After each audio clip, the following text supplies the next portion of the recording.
One, two, three, four, yo, ada yang baru lagi nih, ya kan? Oke, di awal scene kali ini kita diperlihatkan kelanjutan yang menarik dari chapter kemarin, di mana Dewa Guan Yin yang sebelumnya terpapar oleh benih-benih iblis, yang sebelumnya mencoba menyelamatkan Dewa Rulai.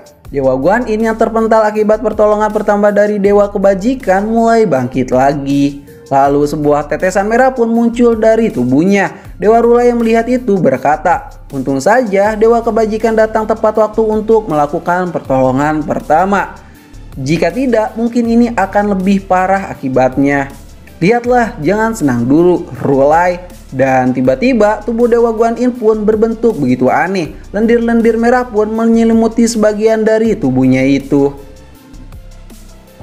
Roh bumi yang berada di dalam tubuh Dewa Guan Yin mengatakan jika dirinya tak akan mungkin bisa terlepas semudah itu Perguso, karena parasit dari tubuh roh bumi ini mampu menyatu dengan daging dan bahkan tulang dari Dewa Guan Yin ini. Dewa Guan Yin yang masih sadar mencoba melawan roh bumi yang ada di dalam tubuhnya itu dan mencoba mengendalikan tubuhnya. Namun sepertinya semua usaha Dewa Guan Yin ini sia-sia, karena roh bumi dengan sangat easy mampu mengendalikan tubuh Dewa Guan Yin ini. Roh bumi yang senang dengan tubuh barunya langsung mengangkat tangannya sambil berkata, "Maafkan aku meminjam tubuh dewamu ini untuk bisa terlahir kembali. Jangan pernah melawanku ya, karena sekarang kau adalah aku dan aku adalah kau. Kita adalah satu." Anjay. Kita adalah kombinasi yang sangat luar biasa, dewa terkuat dan iblis terkuat yang benar-benar akan sangat sempurna, bukan?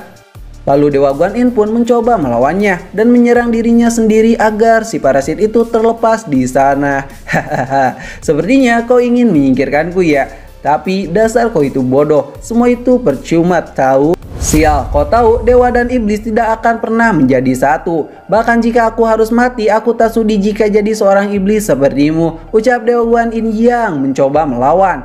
"Hei Dewa Guan Yin, jangan lakukan itu," ucap Dewa Rulai yang melihat semua itu. "Hahaha, kau itu bercanda, sang dewa. Percuma saja, apapun yang akan kau lakukan itu tak ada gunanya." Dewa Kebajikan yang melihat pergerakan roh bumi yang tiba-tiba makin menjalar di tubuh Dewa Guan Yin dengan begitu cepat langsung mulai panik. Dewa Guan Yin yang tak bisa menahan si roh bumi itu yang ada di dalam tubuhnya berkata, "Hei Tagata, Dewa Kebajikan, tidak ada waktu lagi. Kumohon bunuh aku cepat, lakukanlah sekarang. Jika roh bumi mengendalikanku, semua akan benar-benar gawat. Hei Dewa Rulai, kemarilah, dengarkanlah aku punya rencana," ucap Dewa Kebajikan. Begitulah ya kurang lebih bisikan mereka. Apa kau yakin cara ini akan berhasil? Ya, lebih baik kita coba. Tidak ada salahnya bukan? Hoi, kalian berdua, ayo cepat, aku tidak bisa mengendalikan diriku lagi. Dewa Rulai dan Dewa Kebajikan pun mulai melakukan pergerakan. Mereka berdua berlari ke arah yang berlawanan dengan begitu cepat, sambil mengeluarkan jurus andalan mereka masing-masing. Dan scene gila ini pun berpindah ke alam baka, di mana Jikuan sang raja alam baka sedang menahan pergerakan sang raja kera Sun Wukong. "Hei Jikuan, apa kau yakin ingin baku hantam dengan sang raja kera ini?" "Aku tak bisa berkata apa-apa lagi," ucap Jikuan. "Hei, tunggu, kalian ini bukanlah keinginanku," ucap Dewa Reinkarnasi. "Berisi kau Dewa Reinkarnasi," ucap adiknya yang menggetok kepala botaknya itu. Sun Wukong yang tahu dan paham jika situasi di alam baka ini semakin membagongkan, mencoba memberikan perintah kepada Sang Wujing untuk sesegera mungkin membawa Dewa Reinkarnasi itu. "Hei adiknya juga, serahkan semua ini kepadaku." "Tapi Wukong, aku ingin sekali dekat denganmu loh." Nona itu sungguhlah sangat konyol sekali. Jika seperti itu, dia tidak akan membantu malah menjadi penghalang untuk Wukong, ucap Jikuan yang kesal melihat sepasang kera dan kerbau mesra-mesraan di alam baka. "Ayah, kalian berdua membuang-buang waktuku saja." "Ahai, menarik," ucap Wukong dan adiknya. "Jangan banyak bacot lagi, ayo kita mulai untuk baku hantam," ucap Jikuan yang kesal kepada mereka. Wukong yang sudah bersiap-siap kembali memanggil tongkat toya emasnya yang tertancap di kastil Dewa Bumi itu. "Kembalilah tongkat toyaku." Tongkat toya Sun Wukong yang super besar pun kembali menyusut ke tangan Sun Wukong dan berputar-putar di sana. "Meskipun kau telah berbuat banyak dan membantuku Jikuan, Tapi jika kau menghalangi jalanku, maka maafkan saja. Aku sang Raja Kera, Sun Wukong tidak pernah merasakan ada hutang budi padamu.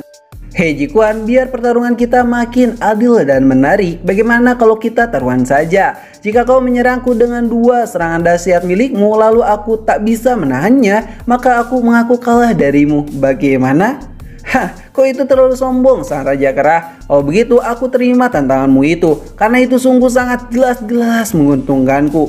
Ayo kita lakukan. Rasakan ini kera bodoh, jurus raungan tengkorak alam baka. Dan bam, jurus dahsyat Ji-Quan ini pun mampu membuat Wukong terpental di sana. Adiknya yang khawatir kepada Wukong berkata, "Hei sayang, bagaimana? Apakah kau baik-baik saja?" Lalu Sun Wukong pun kembali bangkit.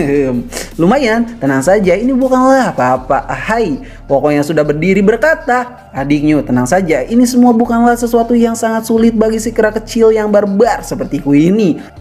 Ji-Quan yang kesal kepada Wukong merasa meledeknya, langsung menghantamkan jurus terkuat petir Thor-nya itu. Rasakan ini, kera sialan, jurus palu Thor sang Raja Alam Baka. Bam, bam, bam, dan bam. Jurus Ji-Quan ini mampu membombardir seluruh alam baka yang ada di hadapannya, yang secara tidak sengaja malah menghantam kastil sang Dewa Bumi beserta antek-anteknya, yang merupakan bos dari Ji-Quan. Hai deh. Memalukan Ji-Quan, sepertinya kau ingin melakukan pemberontakan kepadaku, ucap Dewa Bumi. Aku memberontak? Aku sama sekali tidak memberontak kok. Coba kau lihat saja. Kemana anyim monyet si kampret tadi? Kalian semua tangkap mereka dan bunuh mereka, ucap Dewa Bumi yang kesal. Ji-Quan, sebaiknya kau pergi dari sini. Aku tak akan membiarkanmu menghadapi mereka begitu saja, ucap Sun Wukong yang berhasil menipu Ji-Quan. Ji-Quan yang tak ada pilihan lain karena terjebak oleh kepintaran Sun Wukong langsung memukul tanah itu dengan palu Thor-nya agar mereka semua bisa pergi dari antek-antek Dewa Bumi. Ji-Quan, Wukong, dan adiknya lari dengan kecepatan kilat untuk menjauh dari kerajaan antek-antek Dewa Bumi. Hei, kalian semua berhenti mengejar mereka. Kenapa Tuan? Begitu mereka kabur, mereka saja akan melakukan kesalahan. Hah? Kau memang cerdik Tuan. Tak usah memujiku.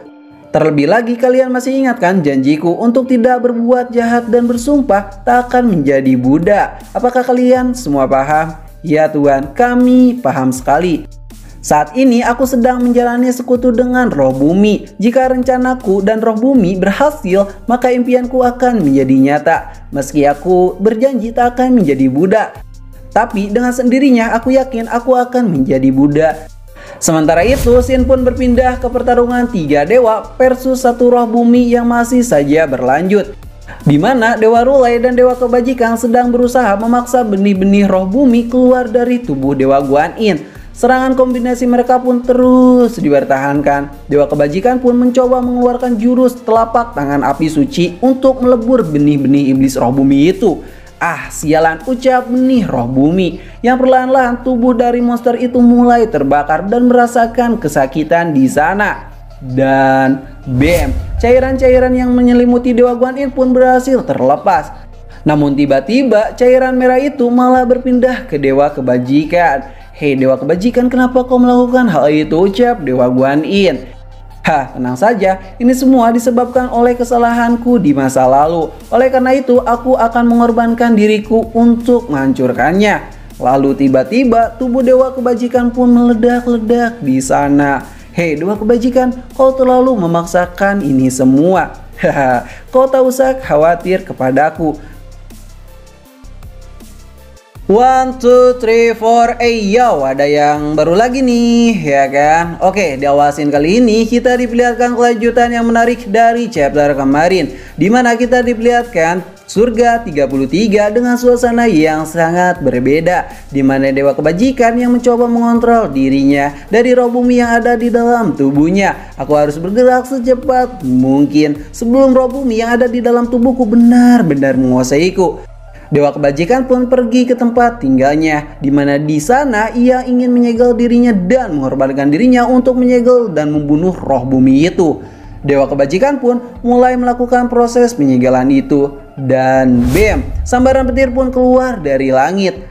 Namun ternyata semua yang terjadi itu adalah pikiran dewa kebajikan yang sedang dibaca oleh Robumi. Sementara itu dewa kebajikan yang asli masih berada di gurun pasir dan terkena benih iblis Robumi. Tubuh dewa kebajikan yang terpapar benih iblis itu memperlihatkan warna dan bentuk tubuh yang aneh, di mana sebelah kiri berwarna merah dan yang sebelah lagi berwarna putih, serta warna mata dari dewa kebajikan pun mulai berubah menjadi mata ganda milik Robumi. Dewa kebajikan yang masih mempertahankan kesadarannya berkata, "Aku tidak ada waktu lagi, aku harus segera pergi. Jika tidak, aku yakin pasti akan ada korban lagi. Kalian berdua, aku akan membawanya dan serahkan semua masalah ini kepadaku."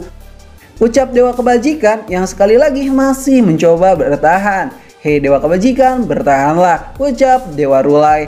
Lalu dewa kebajikan pun mulai menggunakan jurus segel ajimat-ajimatnya guna untuk menahannya. Perlawanan yang dilakukan oleh roh bumi untuk mengendalikan tubuhnya itu. Ajimat-ajimat itu pun menempel semua di tubuhnya yang sementara itu bisa membuat tubuhnya menahan itu semua.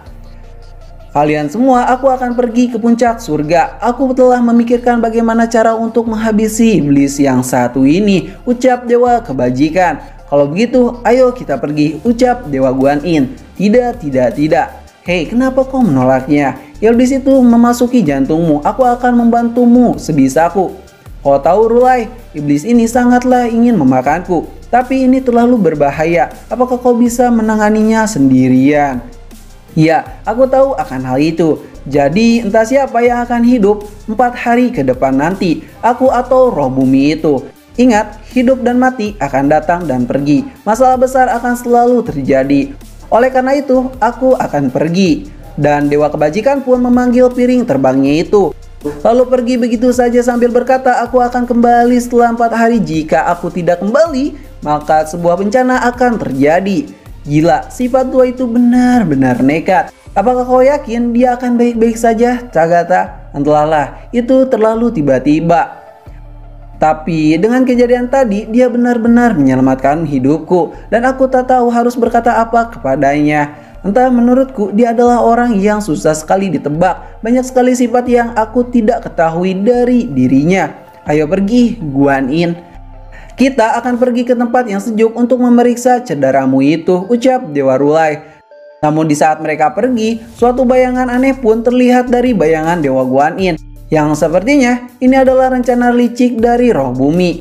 Lalu tiba-tiba Xin pun berpindah ke kelompok Tan Sanzang, di mana mereka menemukan suatu perkampungan di bawah lorong, dan kampung itu penuh sekali dengan orang-orang yang sedang berdagang. Tan Sanzang yang melihat pun merasa ada yang aneh dengan tempat itu, karena tak menyangka jika di bawah tanah ada pasar dan kerumunan orang-orang yang begitu banyak. Dewa Yuta yang masih polos juga menyadari akan keanehan di sana. Bahkan di sana juga ada bunga-bunga, namun wajahnya bunga itu sangatlah membagongkan, mirip Cubaji. Kemana dia ya? Baisi yang melihat bunga itu berkata, "Wah, bunga ini sepertinya penuh dengan kebencian." Ya, benar sekali, sedih dan kebencian di sini sangatlah begitu pekat.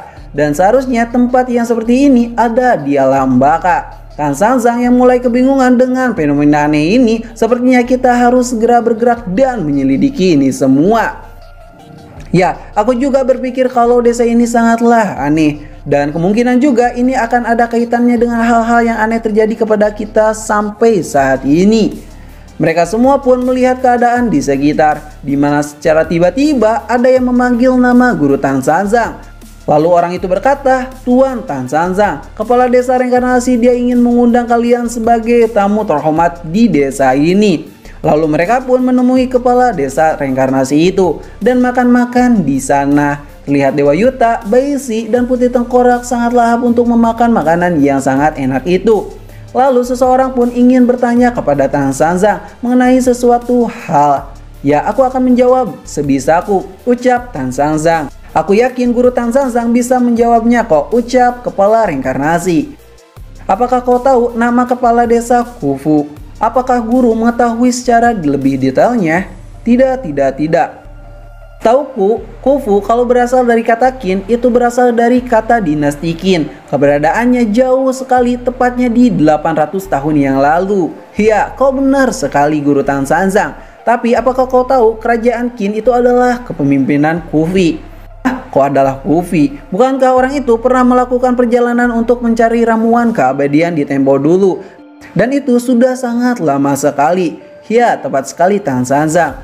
Wah, aku tak menyangka tempat ini, desa Samsara, benar-benar terkait dengan kematian dan kebangkitan mereka. Ini semua adalah orang-orang di 800 tahun yang lalu, ucap Tan Sanzang yang kebingungan. Dan chapter kali ini pun berakhir di sini. Terima kasih sudah nonton channel ini. Like aja jika kalian suka, dislike aja jika kalian tidak suka. Kami ceritain pamit dan sampai jumpa di next video. Bye bye.